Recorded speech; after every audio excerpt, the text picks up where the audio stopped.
नमस्कार दोस्तों, मैं सुरेंद्र सिंह आपका एकलव्य क्लासेस के प्लेटफॉर्म पे हार्दिक स्वागत करता हूं। अब हम बच्चों इस वीडियो में हम जितने भी हमारे जो थ्योरी की जो क्लासेस हुई है उन सभी के एमसीक्यू सीरीज लेकर आए हैं। आपको साथ साथ में थ्योरी की क्लास भी देखने को मिलेगी और जितने भी थ्योरी की क्लास होते जाएंगे उन सभी के एमसीक्यू हम सीरीज बाय सीरीज लेकर आते रहेंगे। ठीक है, तो आज का जो हमारी जो वीडियो है दोस्तों वो किस पे रिलेटेड रहेगी, वो है आज का जो हमारा टॉपिक रहेगा national park and wild life sanctuary.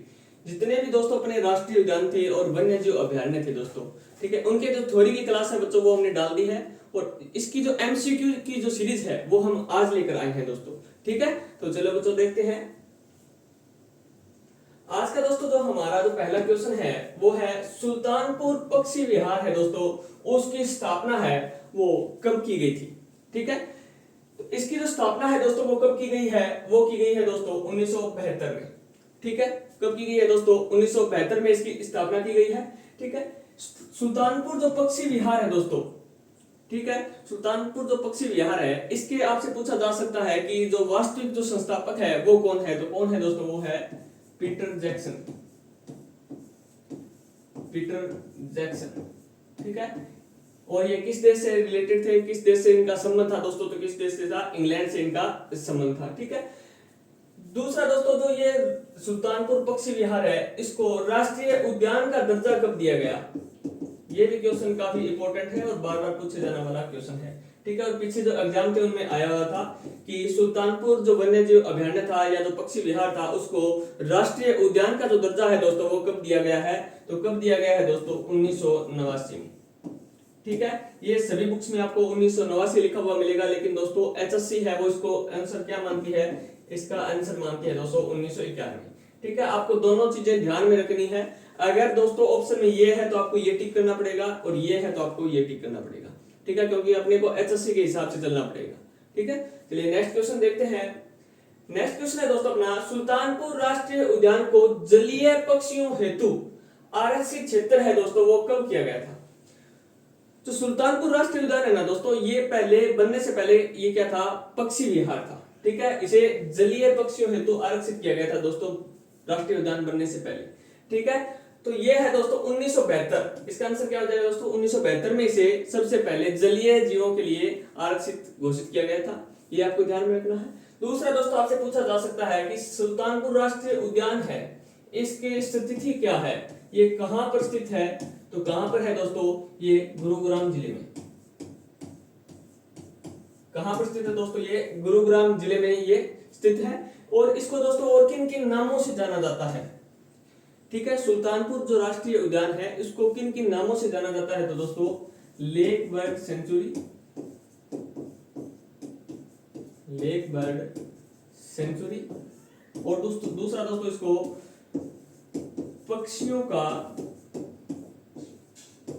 संरक्षण स्थान, पक्षियों का संरक्षण स्थान भी दोस्तों किसे कहते हैं, तो किसे कहते हैं, सुल्तानपुर राष्ट्रीय उद्यान को कहते हैं। ठीक है, ये सभी चीजें आपको यहाँ से नोट कर लेनी है। बाकी जो दोस्तों अगर आप डिटेल में अगर इनके बारे में पढ़ना चाहते हो तो आप हमारी थ्योरी की क्लास देख लेना, डिस्क्रिप्शन में आपको लिंक भी मिल जाएगा इसका। ठीक है, चलिए नेक्स्ट देखते हैं। नेक्स्ट है दोस्तों अपना, वन संतोर वन में एक हाथी पुनर्वास एवं अनुसंधान क्षेत्र स्थापित किया गया है, यह कौन से जिले में स्थापित किया गया है, तो कौन से जिले में स्थापित किया गया है दोस्तों, ये यमुनानगर में। ठीक है, और इस पे स्टार लगा लेना दोस्तों, ये आया हुआ क्वेश्चन है पीछे जो एचएससी के जो एग्जाम हुए थे उनमें आया था। ठीक है, ये किस जिले में स्थित है दोस्तों, तो हरियाणा के यमुनानगर जिले में यह स्थित है। चलिए नेक्स्ट देखते हैं, हिरण उद्यान हरियाणा के किस जिले में है, तो किस जिले में है दोस्तों, ये हिसार में। ठीक है, और आपको यहां से ध्यान क्या रखना है कि यह हरियाणा का एकमात्र हिरण उद्यान है। ठीक है, जो किस जिले में स्थित है दोस्तों, हिसार जिले में स्थित है, और इसकी स्थापना है वो कब हुई थी 1970 में। कब हुई है दोस्तों 1970 में इसकी स्थापना हुई थी। दूसरा है दोस्तों, सरस्वती वन्यजीव अभयारण्य को किस जिले में अवस्थित है। ठीक है, जो सरस्वती जो वन्यजीव अभयारण्य है वो कहां पर स्थित है, तो वो है दोस्तों कैथल में। ठीक है, यहाँ पे आपको ध्यान रखने वाली बात क्या है, वैसे तो अगर दोस्तों ये ऑप्शन है, ठीक है, तो आपको क्या करना पड़ेगा, कैथल करना पड़ेगा। अगर बाय चांस कैथल ऑप्शन में नहीं है तो क्या ऑप्शन में मिलेगा आपको, कुरुक्षेत्र। क्या मिलेगा दोस्तों, कुरुक्षेत्र आपको ऑप्शन में मिलेगा। ठीक है, ये दोनों चीजें आपको ध्यान में रखना है, क्योंकि जो ये सरस्वती जो वन्य जीव अभयारण्य है इसका ज्यादा जो क्षेत्र है, ठीक है, वो किस जिले में आता है, वो कैथल जिले में आता है ज्यादा क्षेत्र, ठीक है, और उसका जो कम क्षेत्र है वो किस में आता है, कुरुक्षेत्र में आता है। अगर बाई चांस ये दोनों ऑप्शन में आ जाते हैं तो भी आपको किसको करना पड़ेगा, कैथल करना पड़ेगा दोस्तों, ठीक है, लेकिन दोनों साथ में आएंगे नहीं, दोनों में से एक एक ऑप्शन में मिलेगा आपको, ठीक है, एक बार तो ये आया एग्जाम में, एक बार ये ऑप्शन में आया है, ठीक है, तो दोनों को आपको ध्यान में रखना है। चलिए नेक्स्ट देखते हैं।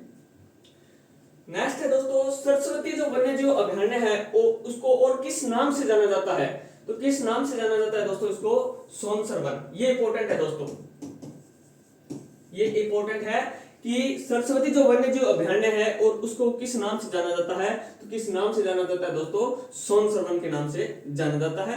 और दोस्तों इसकी जो स्थापना है, सरस्वती वन्य जीव अभयारण्य है, इसकी स्थापना है दोस्तों वो कब हुई थी, 1988 में। कब हुई थी दोस्तों, 1988 में इसकी स्थापना हुई थी। और ये कितने हेक्टेयर में फैला हुआ है दोस्तों, तो कितने हेक्टेयर में, 4452 हेक्टेयर में फैला हुआ है दोस्तों, 4452 हेक्टेयर में यह फैला हुआ है, ये नोट कर लेना है।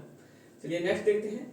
नेक्स्ट है दोस्तों वीरबाड़ा वन्य जीव अभयारण्य, ठीक है दोस्तों, वीरबाड़ा वन्य जीव अभयारण्य किस जिले में स्थित है, तो किस जिले में है दोस्तों, यह है हरियाणा के जींद जिले में, ठीक है, जिसे हार्ट ऑफ हरियाणा भी बोला जाता है, किसको, जींद जिले को, क्योंकि इसके साथ में है वो क्या है, हरियाणा की सबसे ज्यादा सीमा बनाने वाला क्षेत्र है सभी जिलों के साथ में, ठीक है, ये आपको ध्यान में रखना है। और वीरबाड़ा जो वन्य जीव अभयारण्य है दोस्तों, यह कितने एकड़ में फैला हुआ है, तो कितने एकड़ में फैला हुआ है दोस्तों, 419 हेक्टेयर में, ठीक है, कितने हेक्टेयर में फैला हुआ है दोस्तों, 419 हेक्टेयर में यह फैला हुआ है। चलिए नेक्स्ट देखते हैं। नेक्स्ट है दोस्तों अपना सुल्तानपुर राष्ट्रीय उद्यान राज्य के किस जिले में स्थित है। ये मैंने आपको पहले भी करवाया था दोस्तों कि जो सुल्तानपुर है वो किस जिले में स्थित है, तो किस जिले में है दोस्तों, गुरुग्राम जिले में, ठीक है, ये आपको ध्यान में रखना है। चलिए नेक्स्ट देखते हैं। नेक्स्ट है दोस्तों अपना गिर संरक्षण व प्रजनन केंद्र हरियाणा के किस जिले में स्थित है, ये नोट कर लेना दोस्तों, ये भी इंपॉर्टेंट है कि गिर संरक्षण व प्रजनन केंद्र हरियाणा के किस जिले में स्थित है, तो दोस्तों किस जिले में है, ये पिंजौर, ठीक है, पिंजौर पंचकुला के अंदर यह स्थित है, ठीक है, स्पेसिफिक लोकेशन इसकी ये रहेगी, ठीक है। चलिए नेक्स्ट देखते हैं। नेक्स्ट है दोस्तों अपना निम्नलिखित में से कौन सा युग्म सुमेलित नहीं है, कि कौन सा युग्म है दोस्तों वो सही नहीं है, तो कौन सा नहीं है दोस्तों, इसमें चिंकारा प्रजनन केंद्र ये केरू भिवानी में है दोस्तों, ये सही है। मगरमच्छ प्रजनन केंद्र है दोस्तों भोर सिद्धांत कुरुक्षेत्र, सही है दोस्तों। ये फीसेंट प्रजनन केंद्र दोस्तों यहाँ पे गड़बड़ है, ठीक है, फीसेंट जो प्रजनन केंद्र है वो कहां पर है दोस्तों, तो कहां पे है, मोरनी पंचकुला, कहां पे है दोस्तों, मोरनी पंचकुला में स्थित है, ठीक है, यानी इसका तीसरा ऑप्शन है मतलब वो क्या हो जाएगा, राइट हो जाएगा कि यह सही सम्मिलित नहीं है, ठीक है। गिर संरक्षण प्रजनन केंद्र दोस्तों कहां पे है, पंचकुला के अंदर है, ये मैंने आपको भी पिछले क्वेश्चन में करवाया था। चलिए नेक्स्ट देखते हैं।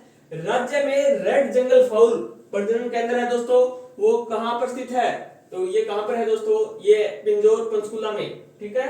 आपको मोस्टली जो प्रजनन केंद्र है दोस्तों वो कहां पे देखने को मिलेंगे, वो मिलेंगे आपको पंचकुला में, ठीक है, ये आपको ध्यान में रखना है।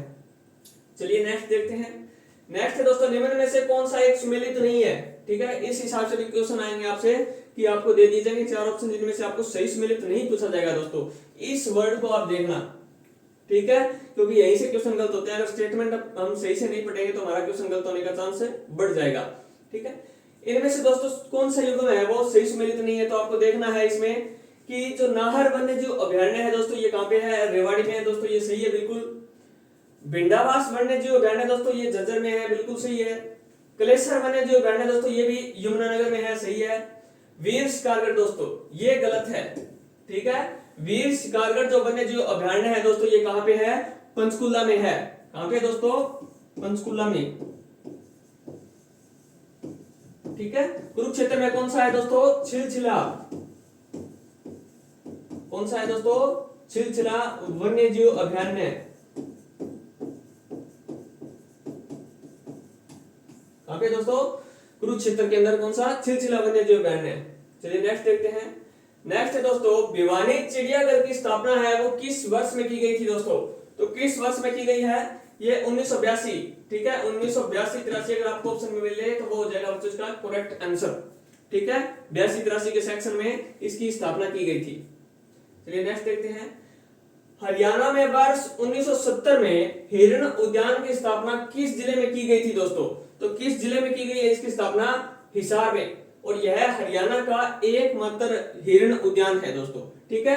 ये भी आप खास कर नोट कर लेना, क्योंकि आजकल है ना दोस्तों ये सन वगैरह के जो क्वेश्चन है, ठीक है, डेट ईयर वाले जो क्वेश्चन है वो काफी इंपॉर्टेंट बने जा रहे हैं इस टाइम में, ठीक है। वहीं से क्वेश्चन उठाए जा रहे हैं, ठीक है। आप सभी को पता है कि हिरण उद्यान कहाँ पे? हिसार में, लेकिन आपको यहाँ पे कंफ्यूजन होती है, ठीक है, ये याद नहीं रहता, तो ये आप नोट कर लेना। जितने भी बार रिवीजन करो दोस्तों, जो ईयर होते हैं उनके बारे में जरूर पढ़ा करो आप। चलिए नेक्स्ट देखते हैं।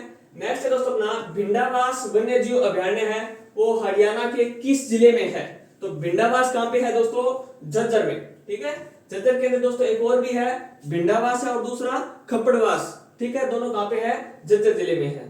नेक्स्ट है दोस्तों, राज्य के किस जिले में कालेसर वन्य जीव अभयारण्य अवस्थित है दोस्तों? कालेसर कहां पे है दोस्तों? यमुनानगर में। किस जिले में दोस्तों? यमुनानगर में। और कलेसर जो वन्य जीव अभयारण्य है, इसकी जो स्थापना है दोस्तों वो भी पूछी जा सकती है, कब हुई थी? कब हुई दोस्तों? 1996 में। और दोस्तों यहाँ से एक क्वेश्चन और भी आता है कि आपसे पूछा जाता है कि भौंकने वाले हिरण है वो किस वन्य जीव अभयारण्य में पाए जाते हैं दोस्तों? तो किस वन्य जीव अभयारण्य में पाए जाते हैं? कालेसर वन्य जीव अभयारण्य में पाए जाते हैं। ये भी आपको याद करना है साथ में, ठीक है। चलिए नेक्स्ट देखते हैं। नेक्स्ट है दोस्तों अपना नाहर वन्य जीव अभयारण्य किस जिले में स्थित है? तो दोस्तों किस जिले में है? यह है रेवाड़ी में, ठीक है। और इसकी जो स्थापना हुई है वो कब हुई थी दोस्तों? वो हुई है 1987 में। 1987 में नाहर वन्य जीव अभयारण्य की दोस्तों स्थापना हुई थी, ठीक है। चलिए नेक्स्ट देखते हैं। नेक्स्ट है दोस्तों छिलछिला वन्य जीव अभयारण्य किस जिले में अवस्थित है? हरियाणा के। तो किस जिले में है दोस्तों? ये कुरुक्षेत्र में, ठीक है। किस जिले में दोस्तों? कुरुक्षेत्र में है। और इसकी जो स्थापना हुई है दोस्तों कब हुई है? 1986। छिलछिला वन्य जीव अभयारण्य की दोस्तों स्थापना कब हुई है? 1986 में हुई है। और दोस्तों यहां से एक इंपॉर्टेंट बात और भी आती है क्या, कि हरियाणा का आपसे पूछा जाए कि हरियाणा का सबसे छोटा वन्य जीव अभयारण्य, ठीक है, हरियाणा का सबसे छोटा वन्य जीव अभयारण्य, यह क्वेश्चन की स्टेटमेंट क्या रह सकती है कि दोस्तों प्रदेश का सबसे छोटा जो वन्य जीव अभयारण्य है वो कौन सा है दोस्तों? तो वो कौन सा है? छिलछिला वन्य जीव अभयारण्य है। और बड़ा कौन सा है दोस्तों? दोनों याद रखने साथ में आपको। छोटा तो है दोस्तों छिलछिला, बड़ा है कौन सा? अबूब शहर, ठीक है, जिसकी लोकेशन क्या है, स्थिति क्या है दोस्तों? कि वो सिरसा जिले में स्थित है, ठीक है। चलिए नेक्स्ट देखते हैं। हरियाणा में कुल कितने राष्ट्रीय उद्यान है दोस्तों? तो कितने हैं राष्ट्रीय उद्यान? 2, ठीक है। कितने राष्ट्रीय उद्यान है दोस्तों? हरियाणा में 2 राष्ट्रीय उद्यान है। कौन से हैं? एक तो है दोस्तों सुल्तानपुर, ठीक है दोस्तों, सुल्तानपुर राष्ट्रीय उद्यान है। दूसरा कौन सा है? कलेसर, ठीक है, कलेसर राष्ट्रीय उद्यान दोस्तों। दोनों आपको ध्यान में रखने हैं। सुल्तानपुर किस जिले में है दोस्तों? गुरुग्राम में है। और कलेसर कहां पे है? यमुनानगर में है, ठीक है। और इन दोनों में से दोस्तों आपसे पूछा जाएगा कि इनमें बड़ा कौन सा है, छोटा कौन सा है? तो सुल्तानपुर है दोस्तों, छोटा है, ठीक है। क्वेश्चन किस हिसाब से आ सकता है कि हरियाणा का सबसे छोटा राष्ट्रीय उद्यान, ठीक है, सबसे छोटा राष्ट्रीय उद्यान पूछा जाए तो दोस्तों कौन सा है? सुल्तानपुर। और सबसे बड़ा पूछा जाए तो कौन सा है दोस्तों? कलेसर, ठीक है। चलिए नेक्स्ट देखते हैं। नेक्स्ट है दोस्तों हरियाणा के कलेसर जंगल में कौन से पेड़ों की अधिकता पाई जाती है दोस्तों? तो कौन से पेड़? साल के पेड़ है दोस्तों, उनकी अधिकता पाई जाती है, ठीक है। उनको और क्या इस नाम से जाना जाता है दोस्तों? पाइन वन के नाम से भी जाना जाता है। पाइन वन के नाम से भी दोस्तों इनको जाना जाता है। इन पेड़ों की विशेषता क्या होती है दोस्तों? क्योंकि इनकी जो हाइट है वो क्या होती है दोस्तों? ज्यादा होती है, ठीक है। ये है ना दोस्तों, इस प्रकार से हाइट ज्यादा होगी, ये फैले हुए नहीं होंगे, ठीक है। जैसे अपने जो नॉर्मल जो एरिया है, ठीक है, जो मैदानी जो भाग है वहां पे है ना दोस्तों पेड़ है वो चारों तरफ फैल जाते हैं, ठीक है, लेकिन उनकी हाइट कम रह जाती है। लेकिन जो पहाड़ी एरिया है, हिली एरिया, वहां पे क्या है? फैलते नहीं है, बल्कि वो लंबाई में ज्यादा वृद्धि करते हैं, ठीक है। ये आपको ध्यान में रखना है। चलिए नेक्स्ट देखते हैं। नेक्स्ट है दोस्तों अपना फीसेंट प्रजनन केंद्र कहां स्थित है दोस्तों? तो इसका जो आंसर होगा वो क्या हो जाएगा दोस्तों? पंचकुला, ठीक है। आपसे पूछा जा सकता है कि तितर एवं जो फीसेंट प्रजनन केंद्र है वो कहां पर स्थित है दोस्तों? तो वो कहां पर है? पंचकुला में स्थित है दोनों, ठीक है। चलिए नेक्स्ट देखते हैं। पंचकूला के मोरनी में कौन सा प्रजनन केंद्र है दोस्तों? तो अभी मैंने आपको बताया है कि फेसेंट जो प्रजनन केंद्र है और तित्ते जो प्रजनन केंद्र है दोनों कहां पे स्थित है? पंचकूला में है। इसका आंसर क्या हो जाएगा दोस्तों? 1 और 2 दोनों। ठीक है, चलिए नेक्स्ट देखते हैं। चिंकारा प्रजनन केंद्र कहां पे है दोस्तों? तो कहां पे है ये? कैरू भिवानी के अंदर दोस्तों। कहां पे है ये? कैरू भिवानी के अंदर कौन सा केंद्र है? चिंकारा प्रजनन केंद्र। ठीक है, ये भी नोट कर लेना, इंपॉर्टेंट है। ठीक है, अब दोस्तों मैं आपको जो जितने भी अपने वन्य जीव अभयारण्य हैं, ठीक है, हरियाणा में कुल कितने हैं दोस्तों? 8 वन्य जीव अभयारण्य हैं। उनकी जो नाम है और उनकी जो लोकेशन है वो भी मैं आपको इस वीडियो में बता देता हूं। ठीक है, अबूब शहर वन्य जीव अभयारण्य दोस्तों, इसकी जो स्थिति है वो क्या है? कहां पर स्थित है दोस्तों? ये सिरसा में है और ये हरियाणा का सबसे बड़ा वन्य जीव अभयारण्य है दोस्तों। ठीक है, हरियाणा का आपसे सबसे बड़ा जो वन्य जीव अभयारण्य पूछा जाए तो वो कहां पे है? सिरसा में है। कौन सा है दोस्तों? अबूब शहर। ठीक है, दूसरा दोस्तों नाहड़ वन्य जीव अभयारण्य है, ये कहां पे है दोस्तों? तो कहां पे है? इसकी लोकेशन रेवाड़ी में। ठीक है, रेवाड़ी में इसकी स्थिति है। भिंडावास वन्य जीव अभयारण्य दोस्तों और खपड़वास है, दोनों ये कहां पे है? तो कहां पे दोस्तों इनकी लोकेशन है? वो झज्जर। ठीक है, झज्जर जिले में स्थित है ये। कलेसर वन्य जीव अभयारण्य दोस्तों, ये कहां पर है? ये यमुनानगर में। कहां पे है दोस्तों? ये यमुनानगर में स्थित है। छिलछिला वन्य जीव अभयारण्य दोस्तों, ये कुरुक्षेत्र में। इसकी स्थिति क्या है दोस्तों? कुरुक्षेत्र। जो कुरुक्षेत्र जो विश्वविद्यालय है, जो यूनिवर्सिटी है दोस्तों, उसके साथ में लगता हुआ है ये। ठीक है, और इसकी जो विशेषता है दोस्तों वो क्या है कि ये है हरियाणा का सबसे छोटा वन्य जीव अभयारण्य है। ठीक है, यह हरियाणा का क्या है दोस्तों? सबसे छोटा वन्य जीव अभयारण्य है। ठीक है, वीर शिकारगढ़ वन्य जीव अभयारण्य दोस्तों। ठीक है, और दूसरा दोस्तों खोल ही रेतान वन्य जीव अभयारण्य, ये हरियाणा के किस जिले में है दोस्तों? तो किस जिले में है ये? पंचकूला जिले में। ठीक है दोस्तों, पंचकूला जिले में इसकी जो स्थिति है। ठीक है, तो दोस्तों जो जितने भी जो राष्ट्रीय उद्यान थे अपने और वन्य जीव अभयारण्य थे, उनसे रिलेटेड जितने भी एमसीक्यू बनते थे वो हमने इस वीडियो में डिस्कशन किए हैं, ताकि आपकी तैयारी है बच्चों को क्या है अच्छे तरीके से हो सके। हम जितने भी जो अपने बच्चों थ्योरी की क्लास है, ठीक है, साथ साथ में हम आपको थ्योरी भी करवा रहे हैं। ठीक है, जो बच्चा थ्योरी की क्लास अगर डिटेल से पढ़ना चाहता है तो वो भी हमारी वीडियो को देखे दोस्तों। ठीक है, और जिनको दोस्तों जल्दी से जल्दी मतलब क्या है कि तैयारी करनी है तो वो हमारी जो एमसीक्यू की जो सीरीज है उसको फॉलो करें। ठीक है, तो दोस्तों इसी प्रकार की एक और वीडियो के साथ मिलते हैं, तब तक के लिए जय हिंद, जय भारत।